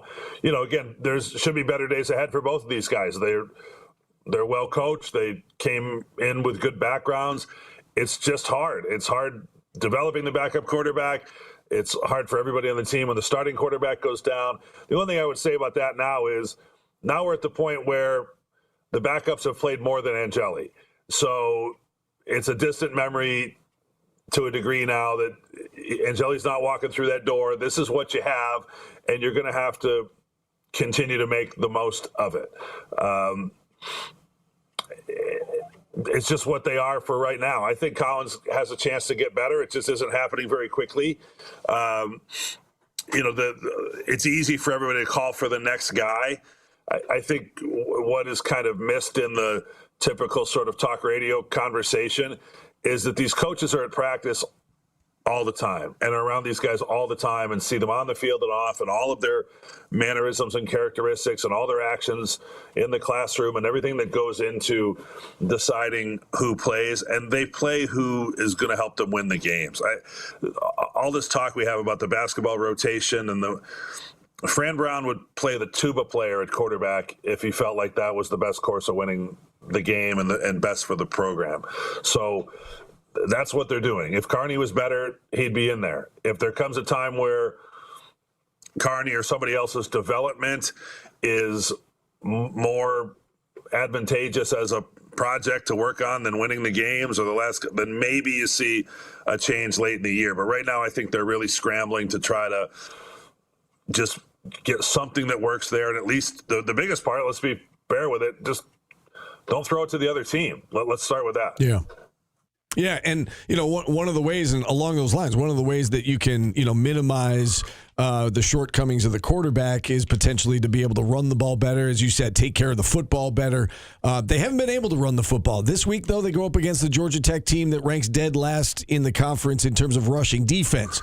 Do you think they will be able to run the ball this week against Georgia Tech? Yeah, I would like to think so.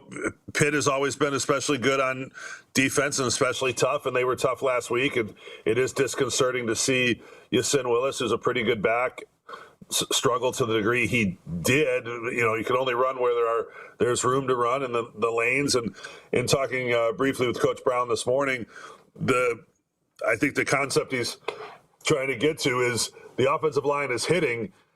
They're just not hitting and then pushing. The contact is the end of the play and stops the leg drive and the creating of holes that you got to get to move the line of scrimmage back and get running room. And so, I don't know that it's super easy to be an offensive lineman in general. In football, and there's a lot to it. This is a team that plays a lot of RPOs and when things are going well, slings the ball around, and then you got to be ready to run block too, because especially now they want to take a little bit of load off the quarterback. So it ought to be better than what we saw last week, which was probably the worst of the year.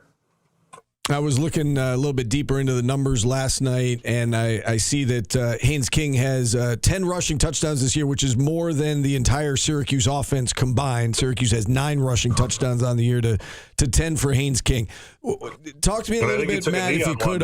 Oh, no, he ended up running it in last week. There was talk about maybe he could have taken a knee at the one of these breakaways at the end of the game where you're better off running off the clock. Haynes King is a handful. There's no question about it. Anytime a quarterback is averaging nearly 100 yards per game rushing, it's a handful.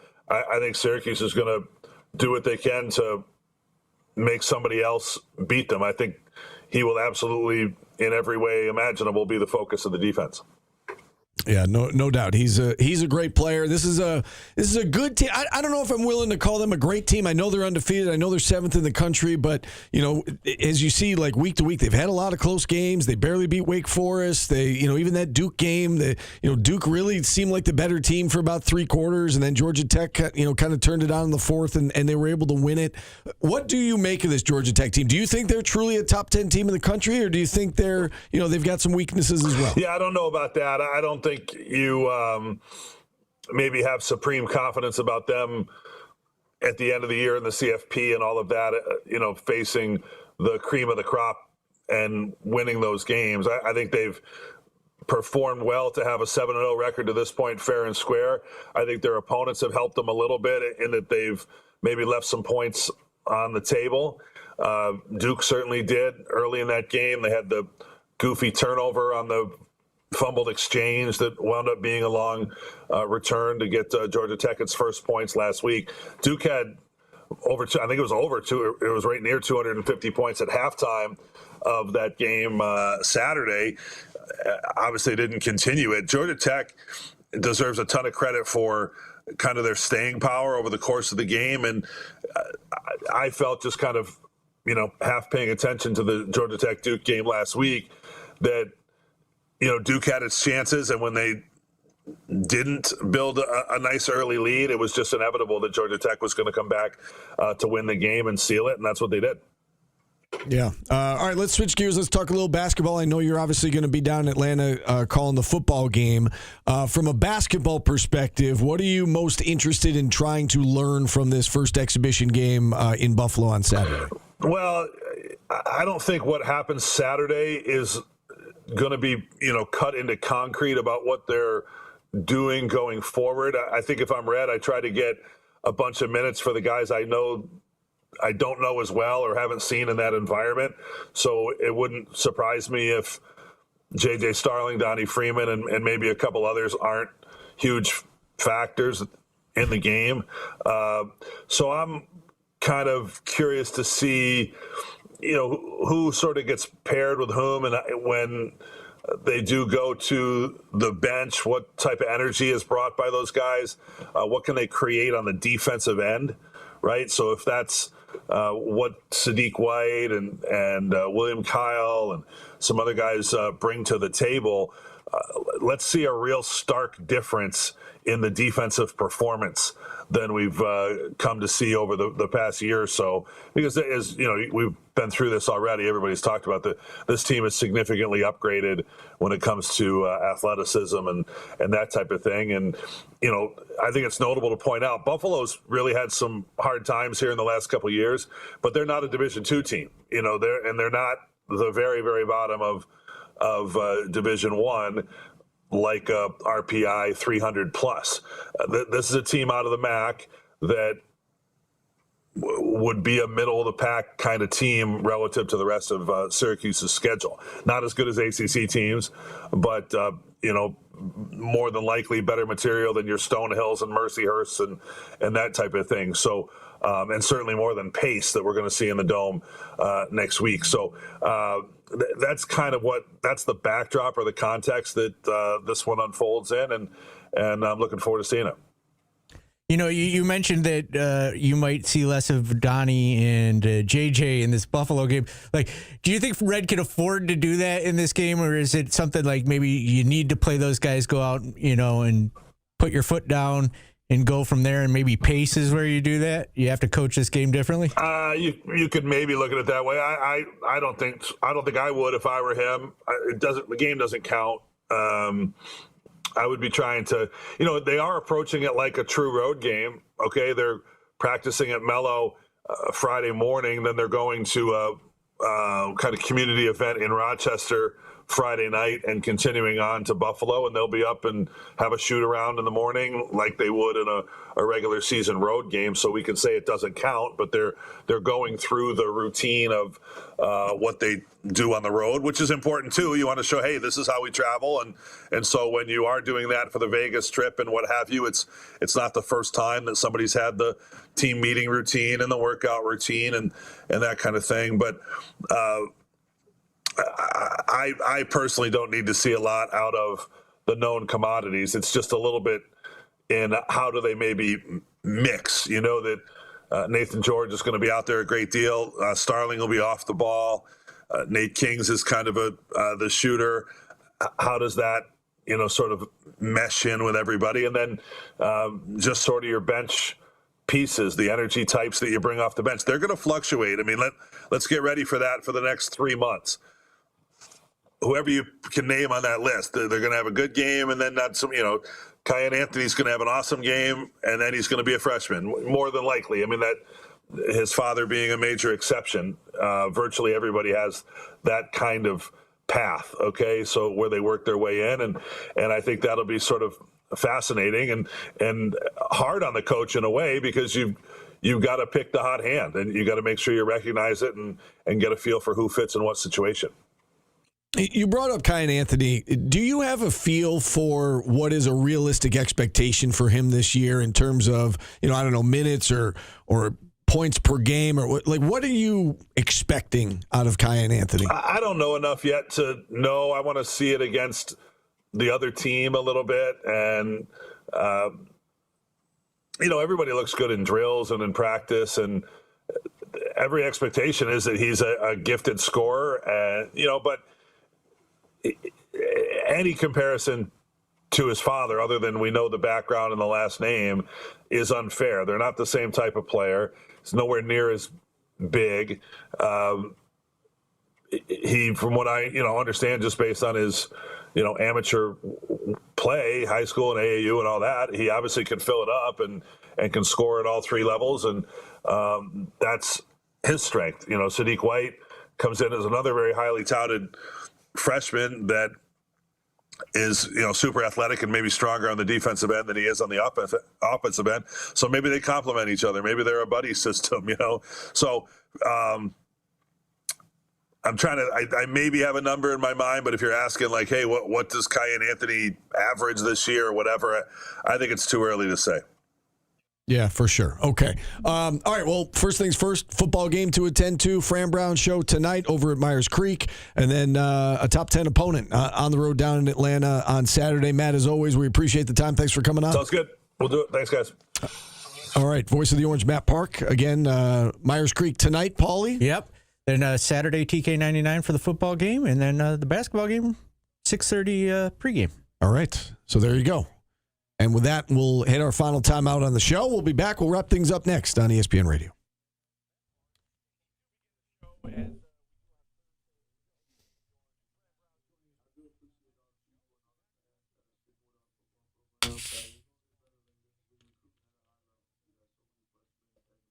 Yeah, they're poaching Penn State players.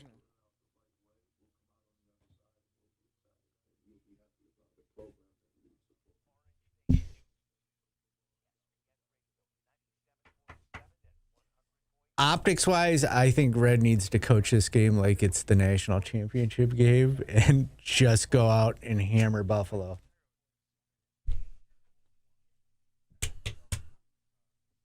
This game can't be close.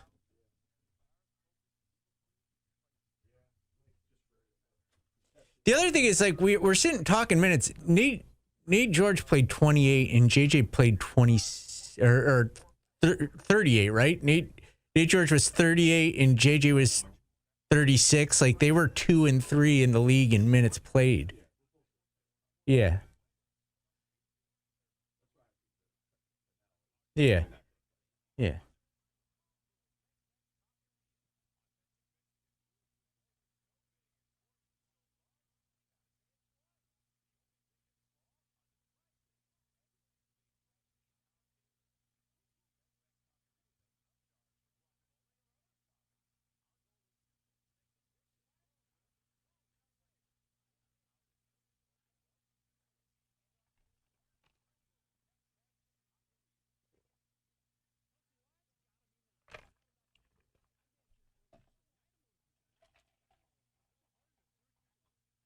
The only way I would accept it being close is if they literally don't play any of the big three.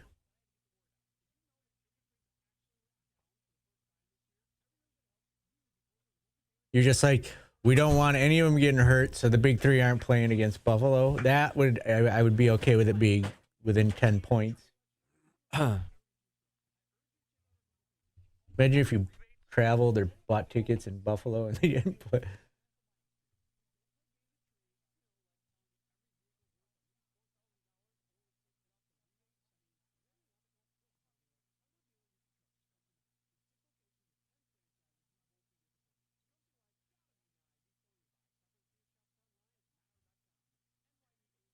Pat might not call this show. He doesn't like me.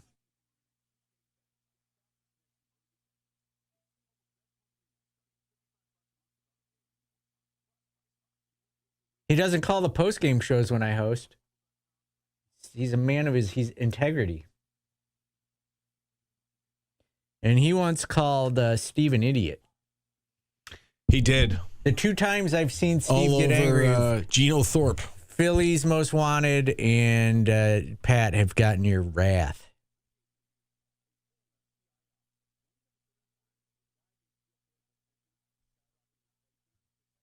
Any funny Darien Lakes? I actually do have a funny Darien Lake story.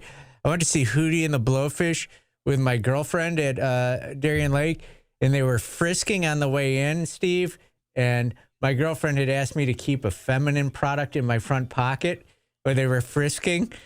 And they thought it was like a bowl or something in my pocket. So they're like, take it out. And I had to, in front of everybody, pull a feminine product out of my front pocket. That's my funny Darien Lake story. But you were like dating, like yeah. So, okay, so that would have been awkward if it was like a first date. Well, I don't think she would have asked me to hold it if it was the first true. date. Yeah, that's true.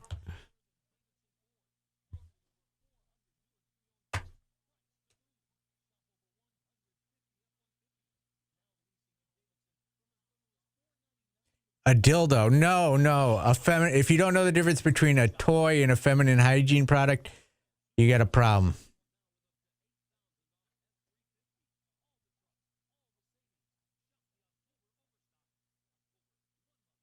Even Steve knew the difference. Hi, nice to meet you. Can you put my tampon in your pocket?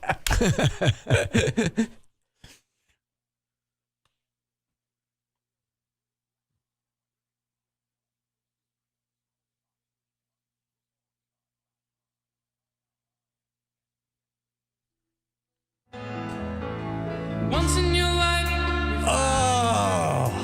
someone who turns your heart around. Is there a better, like, this is a guilty pleasure song too, right? Yes. Fits in perfectly with today, though. So yes, this is number one for Number you. one. Arthur's theme.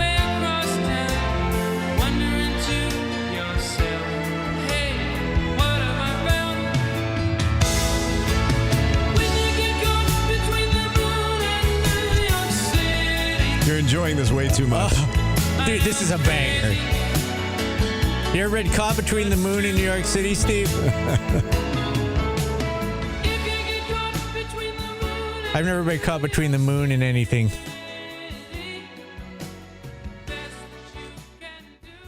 All right, so there you have it. Paulie's favorite yacht rock songs. Oh, sorry. What are we doing tomorrow? New edition. Just randomly. Okay. Just randomly. Because Steve and I both made our love song list, and we're like, how the hell did we leave New Edition out? And then there's songs like, we're like, is it love? Like, Can You Stand the Rain? Is that a love song? Yeah. Is it love? Like, so are those actually love songs? I think Can You Stand the Rain is the epitome of a love song. I think most If of it them isn't love songs. I tried to add it to my list, and Paulie said, "We'll just do New Edition on Friday." That's what happened. I tried to make a late ad with New Edition. And now you'll have ample time to forget about your yacht rock list, not send it, right. and then Exactly. we'll do it all again on Monday. Yeah. Rolling Stone magazine says drive time is a must-have in your ears. 5 p.m. Yes, it is. 5 to 6 p.m. We'll be taking your phone calls. We'll talk some about Fran Brown's comments and what he said on your guys' show, and also bring on Chris Brown, Bills Radio Network. Nice.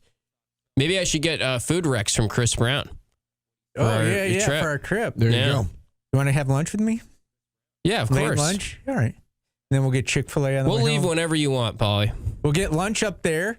We'll go to the arena, and then on the way home, we'll eat on the thruway. You know, there's a game before, right? You know, it's a doubleheader at KeyBank.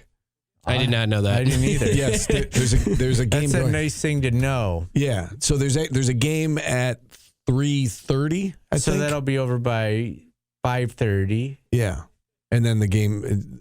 It's either 3 or 3:30. It's It's like, all set up at 5:30. I think it's Damon against Nazareth. Oh, I did hear about this now. Yeah. So I didn't know if that impacted you setting up and whatnot. I so. just wait till that's it's good. over. Good info. Yeah. It would have been nice if I found that out other ways.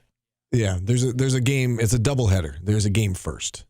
So I think the expectation is that the SU game will not be impacted, and that it's starting early enough that the game will start at 7. But just keep that in mind. Maybe we could go to Niagara Falls. Tim. Yeah. Check it out. A little sightseeing trip.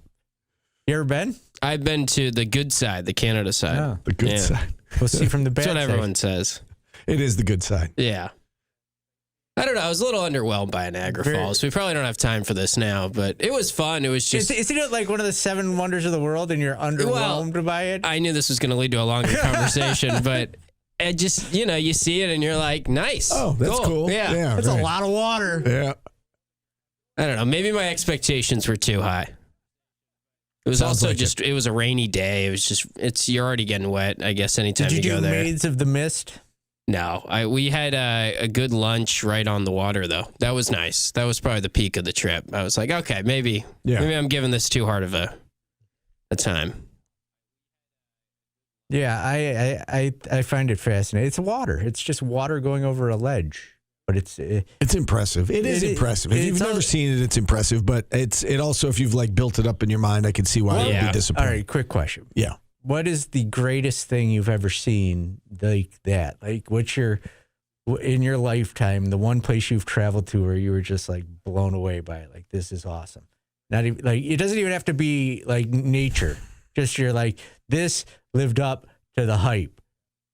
I would say Augusta for me. That's what came to mind. Okay, Seeing the that's a good Masters. one. Yeah, I know that's sports, but no, that's the one thing I tell people. Like, you could hype it up as much as you possibly could, and it'll meet your expectations. I don't know if it was because I was driving into it, and I got to see it like you would have in the movies, but Vegas was. It's just funny you should just say that. seeing that driving in, and you're like, that is everything I expected Vegas to be. Just like blinding lights at midnight, and you're like, this is awesome. Like, it's funny you should say that because that's what I was going to say. If I can't take Vegas, I'll give you another one. I remember flying into Salt Lake City to cover Syracuse in the NCAA basketball tournament and opening the window on the plane and seeing the mountains. Yeah. And I was like, wow. Like, that was pretty cool. And then, like, just being in that city, like, you are literally surrounded by mountains. You look in any direction, and you see snow-capped mountains, and it's like 60 degrees out, and that was really cool. Yeah, we were there for lacrosse last year, and I tell people that was the best place I think I've been for a sports road trip so far, or maybe like compared to expectation. I was blown away by Salt Lake City. Unbelievable. Yeah. And I remember driving to our hotel too, and you're on the highway and you're literally driving at a mountain. Yeah. Like there's this enormous mountain right in front of you. It was very cool. The BYU stadium is crazy too. Like when you're there, the mountains in the background. The most Utah, same thing. That's where you're looking right at the mountain range. Most underwhelming thing I've ever seen in my life was the Hollywood sign. I remember going there as a kid, and my parents took me, and I'm like, it's just a bunch of letters, and you can see the scaffold, like the metal holding it up. It's just like, it just says Hollywood. There's nothing to it but a sign with metal braces behind it. It was very disappointing. When you were driving down to, was it Miami, and you were like checking in from the road, and you were trying to hit all the different the weird. There was something that you were extremely disappointed. I don't remember what it was, but it was like the world's largest something, and you were like, it was awful. I forget what it was. The boiled peanut. Is that what it was? Yeah. It was, but I mean, I wasn't like nobody knows that. This is the iconic Hollywood side. All right, fair enough. There was one other underwhelming thing. Oh.